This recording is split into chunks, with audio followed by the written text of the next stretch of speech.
teman-teman semua, bersama dengan saya lagi Coach Edison Shin.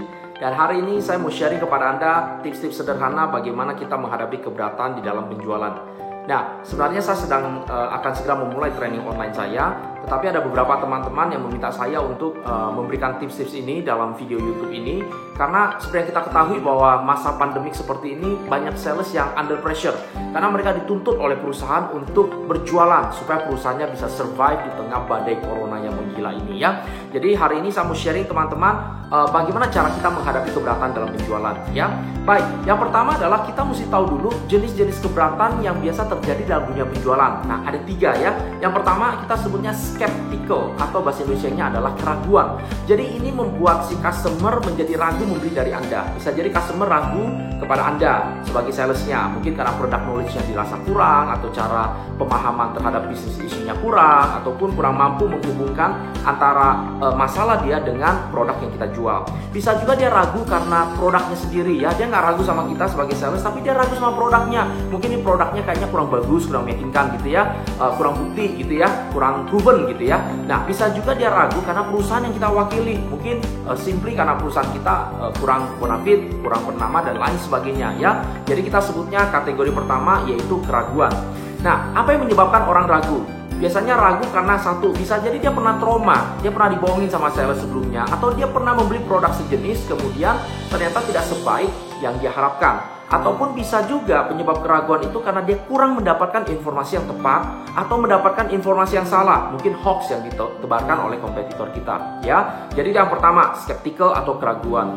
Jenis keberatan yang kedua dalam dunia penjualan pada umumnya adalah ketidakacuhan. Jadi kayak Anda menawarkan produk kemudian dia berkata, maaf, saya belum tertarik, saya sudah punya, atau kayaknya saya nggak butuh deh ya. Jadi dia tidak acuh. Bahasa Inggrisnya kita sebut dengan kata status quo, artinya dia tidak mau berubah. Nah, kenapa orang status quo atau tidak acuh, atau tidak mau berubah, atau tidak mau beli? Karena biasanya dia merasa dia sudah puas dengan kondisi dia sekarang, ataupun dia tidak melihat adanya kebutuhan untuk berubah. Jadi itu yang disebut dengan tidak acuh atau status quo. Simply, saya sudah punya produknya, ngapain saya beli produk Anda? Saya sudah banyak, kira-kira begitu ya. Nah, dan yang ketiga adalah jenis keberatannya kita kasih nama dengan unfulfilled priority, atau bahasa Indonesianya kita sebut dengan kekurangan. Tak ada produk yang sempurna, betul ya? Jadi apa yang dia harapkan, prioritas dia, kebutuhan dia itu tidak bisa dipenuhi oleh produk atau jasa kita. Contoh, misalnya dia ingin harganya segini, tapi harga kita ternyata lebih tinggi daripada ekspektasi dia, sehingga dia berharap untuk kita menurunkan harga, tetapi kita nggak bisa menurunkan harga karena sudah mencapai bottom. Nah, itu yang disebut dengan kekurangan. Atau misalnya dia mau bahwa kita bisa memberikan pelayanan secara online, tapi ternyata saat ini kita hanya bisa secara offline. Nah, itu yang dimaksud dengan kekurangan. Nah, sekarang bagaimana cara kita menghadapi keberatan-keberatan seperti ini? Nah, ada 4 langkah ya. Yang pertama adalah Anda selalu lakukan yang namanya klarifikasi. Anda harus tahu dulu apa yang menjadi masalahnya. Seperti kata Albert Einstein, jika saya diberikan waktu 1 jam untuk menyelamatkan bumi dari kehancuran, maka saya akan pakai waktu 59 menit untuk menganalisa masalahnya dan come up with solution cukup 1 menit saja. Jadi kalau ada keberatan teman-teman, jangan langsung Anda tangani, tetapi Anda harus klarifikasi dulu apa yang menjadi keberatan dia yang sesungguhnya ya. Jadi contoh, satu kali ada orang sebuah bank yang menawarkan saya untuk buka tabungan di banknya gitu ya. Kebetulan dia berada di cabang yang jauh dari tempat saya tinggal. Jadi waktu mau buka itu saya punya keberatan. Saya bilang sama salesnya, Pak, rumah saya kan di daerah Kelapa Gading gitu ya. Kenapa saya nggak buka di cabang yang Kelapa Gading? Kenapa saya harus buka di cabang yang jauh? Nah, apa yang dilakukan oleh si sales ini? Dia tidak mengklarifikasi masalah saya. Jadi setelah nunggu seharian, dia baru WA balas saya dan bilang, Pak, nggak usah khawatir Pak, zaman sekarang online kok. Semuanya bisa dilakukan secara online. Well, saya juga tahu kalau semuanya sudah zamannya online. Tetapi keberatan saya bukan masalah online. Harusnya dia klarifikasi.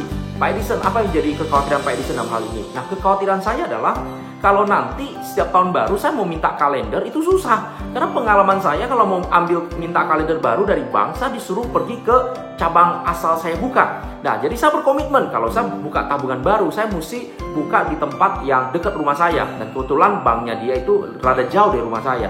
Coba kalau dia tanya seperti itu, saya jelaskan. Dan langkah kedua adalah harusnya diempati. Oh Pak Edison, saya bisa memahami kekhawatiran Pak Edison. Repot Pak ya kalau misalnya kita harus jauh-jauh hanya untuk kalender. Langkah ketiga, tangani. Nah masalah saya kan di kalender kan, Anda cukup tangani dengan berkata, oh Pak Edison nggak usah khawatir, kalau kalender Pak nanti kita yang anterin ke tempat Bapak, nanti kita yang kirim, jadi Bapak nggak usah datang ke cabang kita. Selesai toh? Langkah keempat, konfirmasi. Apakah ini cukup menjawab kekhawatiran Pak Edison?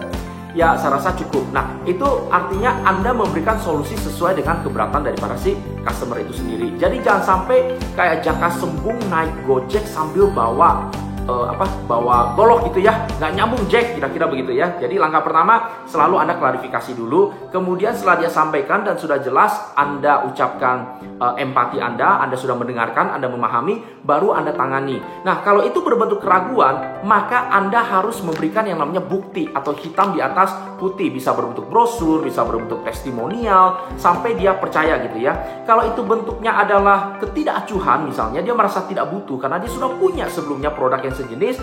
Nah Anda bisa menghargai dengan berkata, saya bisa memahami Pak bahwa kalau sudah punya ngapain beli lagi, nggak bisa ngabisin duit gitu ya. Nah Pak, apakah Bapak produk apa yang Bapak miliki saat ini? Kemudian coba tanyakan seberapa puas dia dengan produk yang dimiliki saat ini. Kemudian ada kendala nggak, ada masalah nggak? Dan tanyakan juga jika ada satu hal yang bisa ditingkatkan dari produk yang Bapak miliki saat ini, apa yang Bapak inginkan ya. Nah dari situ Anda mencari peluang, karena orang yang tidak acuh adalah seperti orang yang tidak membukakan pintu buat Anda. Dan tugas Anda adalah mengidentifikasi FAA-nya. Apa itu FAA? FAA, fix, avoid, achieve. Apa yang mau diperbaiki, apa yang mau dihindari, dan apa yang mau ditingkatkan. Nah itu baru bisa bikin orang untuk akhirnya jadi mau beli dari produk Anda ya. Dan terakhir, kalau kekurangan misalnya, kalau Anda menghadapi keberatan misalnya, apa yang dia mau Anda tidak bisa kasih, misalnya harganya segini, dia minta kurang, Anda nggak bisa kasih. Jadi apa yang Anda lakukan? Setelah Anda hargai, Anda bilang misalnya, baik Pak, saya memahami harga ada pertimbangan yang penting sekali. Nah, ada 3 kelebihan Pak kalau Bapak memakai atau mengambil produk kita ya. Yang pertama bla bla bla, yang kedua bla bla bla, yang ketiga bla bla bla. Jadi Anda harus tahu bahwa yang Anda jual itu ada value-nya, dan itu meyakinkan dia untuk bersedia bayar lebih mahal. Nah, dan terakhir langkah keempat tentunya konfirmasi ya. Anda periksa apakah cukup menjawab kekhawatiran Anda Pak atau Bu ya, supaya Anda pastikan itu sudah menjawab ya. Nah, semoga tips-tips sederhana ini membantu teman-teman di dalam menghandling penjualan ya. Kalau ada keberatan atau apa, itu artinya bagus, artinya customer sudah tertarik dengan Anda. Demikian tips sederhana dari saya. Semoga teman-teman semakin oke berjualannya, semakin sukses dan bisa mencapai target di dalam hidup Anda. Oke, salam sukses buat kita semuanya.